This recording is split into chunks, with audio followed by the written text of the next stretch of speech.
Good morning class. जय श्री श्याम। पिछली class में हमने पढ़ा था प्रयोगशाला तापमापी, अधिकतम न्यूनतम तापमापी के बारे में, और आपको एक एक्टिविटी के थ्रू मैंने बताया था कि किस तरह से प्रयोगशाला तापमापी का उपयोग करते हैं और क्या क्या सावधानियां रखी जाती हैं। एक्टिविटी 4.5 जो है, इसमें देखिए किसी बीकर या मग में थोड़ा गर्म पानी लेना है और तापमापी जो है प्रयोगशाला तापमापी, उसके बल्ब को उस पानी में डुबोना है और ये ध्यान रखना है कि जो तापमापी जो है, इसका बल्ब जो है वो पात्र के तल या फिर दीवारों को छुए नहीं। और जब पारे का लेवल स्थिर हो जाए, यानी जो थर्मामीटर तापमापी है प्रयोगशाला तापमापी, इसमें पारे का लेवल जब रुक जाता है, जब ना आगे बढ़ता है ना पीछे की तरफ आता है, स्थिर हो जाता है, तब क्या करना होता है कि जो पारे का लेवल है उसे नोट करेंगे।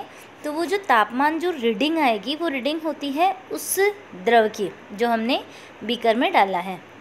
यानी अगर हमने गर्म पानी डाला है तो उसका तापमान कितना है, ये हम थर्मामीटर से जो नोट करते हैं, जो प्रयोगशाला तापमापी होता है, इससे। अब तापमापी को जल से बाहर निकालेंगे, ध्यानपूर्वक इसको देखेंगे और पारे का जो लेवल है उसके अकॉर्डिंग हम क्या करेंगे, टेम्परेचर को नोट करेंगे। पारे का तल जो है, कुछ टाइम के बाद जैसे ही हम तापमापी को बाहर निकालते हैं पानी से, पारे का जो लेवल है धीरे धीरे नीचे आने लग जाता है।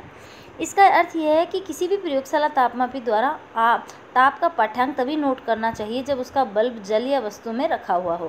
देखो, डॉक्टरी थर्मामीटर का मैंने बताया था आपको कि जो डॉक्टरी थर्मामीटर होता है उसको हम मुंह में रखते हैं और जब पारे का लेवल स्थिर हो जाता है तब हम उसको बाहर निकालते हैं और टेम्परेचर नोट करते हैं। तो जो डॉक्टरी थर्मामीटर होता है उसमें क्या होता है कि जो पारे का लेवल होता है वो एक बार स्थिर होने के बाद फिर नीचे की तरफ नहीं गिरता, उसे छटकना पड़ता है पारे के लेवल को नीचे करने के लिए। और जो प्रयोगशाला तापमापी होता है, इसमें पारे का लेवल तब तक स्थिर रहता है जब तक कि उस जो तापमापी है उसका बल्ब जब तक कि उस द्रव में रखा हुआ है। जैसे हम उसको बाहर निकालते हैं, तापमान कम होने से पारे का लेवल नीचे गिरने लगता है। तो ध्यान रखिए, प्रयोगशाला तापमापी का जब भी आप उपयोग करते हैं तो आपको जो पारे का लेवल की जो रीडिंग है आपको नोट करनी है, तो हमेशा उसको उस द्रव के अंदर ही, उसका जो बल्ब है वो द्रव के अंदर ही होना चाहिए, तभी उसको नोट करें। इसका अर्थ यह है कि किसी भी प्रयोगशाला तापमापी द्वारा ताप का पाठ्यांक तभी नोट करना चाहिए जब उसका बल्ब जल या वस्तु के अंदर रखा हुआ है, जिसका ताप हमें ज्ञात करना है। याद कीजिए, अपने शरीर का ताप मापने समय हमने क्या किया था, पाठ्यांक नोट करने के लिए थर्मामीटर को मुंह से बाहर निकालते हैं और उसके बाद नोट करते हैं। अब हम बात करते हैं कि प्रयोगशाला तापमापी में ऐसा क्यों नहीं होता। पारे का लेवल एक फिक्स एक जगह स्थिर होने के बाद जैसे उसको द्रव से बाहर निकाला जाता है तो वो स्थिर क्यों नहीं रहता। स्पष्ट है कि प्रयोगशाला तापमापी का उपयोग इस प्रयोजन के लिए सुविधाजनक नहीं होता। अगर हम प्रयोगशाला तापमापी का उपयोग हमारी बॉडी के टेम्परेचर को नोट करने के लिए करते हैं तो ये सुविधाजनक नहीं है। क्यों नहीं है?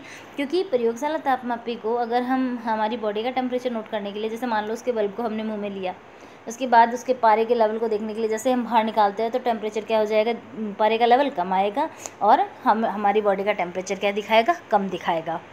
डॉक्टरी थर्मामीटर को मुंह से बाहर निकाल लेने पर पारे का तल है वो नीचे या ऊपर क्यों नहीं जाता है, एक जगह फिक्स होने के बाद वो वहीं क्यों रहता है।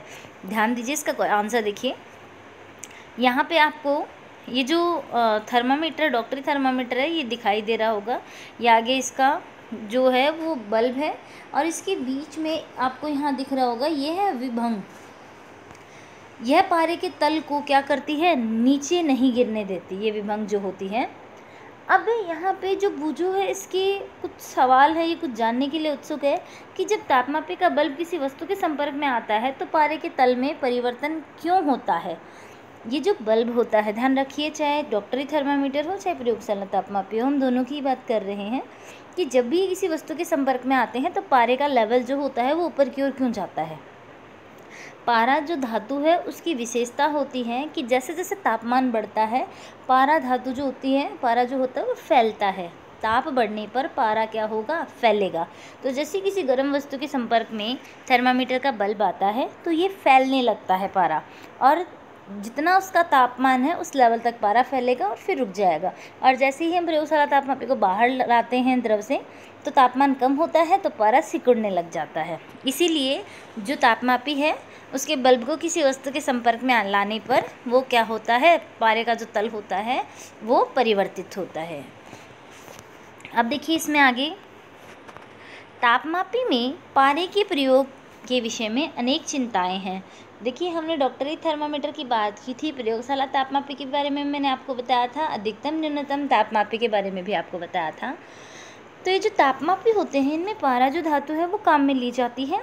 पारा एक बहुत ही विषाक्त पदार्थ है जो कि यदि तापमापी टूट जाए और इसका निपटान अत्यंत कठिन हो जाता है। अगर तापमापी टूट जाता है और जो पारा धातु है वो बिखर जाती है तो इसको निपटान करना बहुत मुश्किल हो जाता है।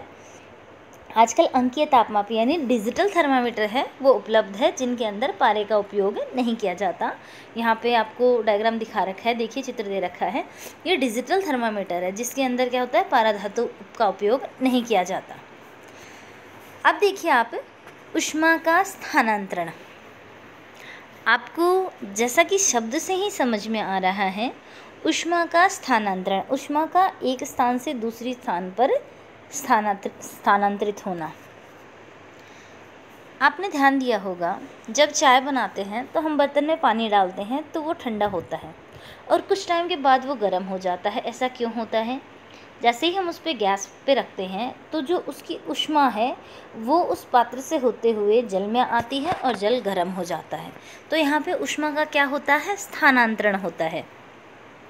लोहे की कोई हम छड़ लेंगे और उसके एक सिरे को गर्म करेंगे, कुछ टाइम के बाद हम देखेंगे उसका दूसरा सिरा होता है वो भी धीरे धीरे गर्म होने लग जाता है और हम उसको पकड़ भी नहीं पाते हैं। ऐसा क्यों होता है? जब लोहे की छड़ का एक सिरा हम गर्म करते हैं तो जो ऊष्मा होती है वो अधिक से हमेशा कम की ओर जाती है। एक चीज़ हमेशा ध्यान रखना कि जो ऊष्मा होगी वो हमेशा अधिक से कम की ओर जाएगी, कम से अधिक कभी नहीं जाएगी। जब हम ठंडा पानी और गर्म पानी इन दोनों को आपस में मिलाते हैं तो कौन सा जल किस में मिलेगा? ठंडा जल है और गर्म जल है। इन दोनों को अगर हम आपस में मिलाएंगे तो हमेशा ध्यान रखना, गर्म पानी हमेशा ठंडे पानी में मिलता है, न कि ठंडा पानी।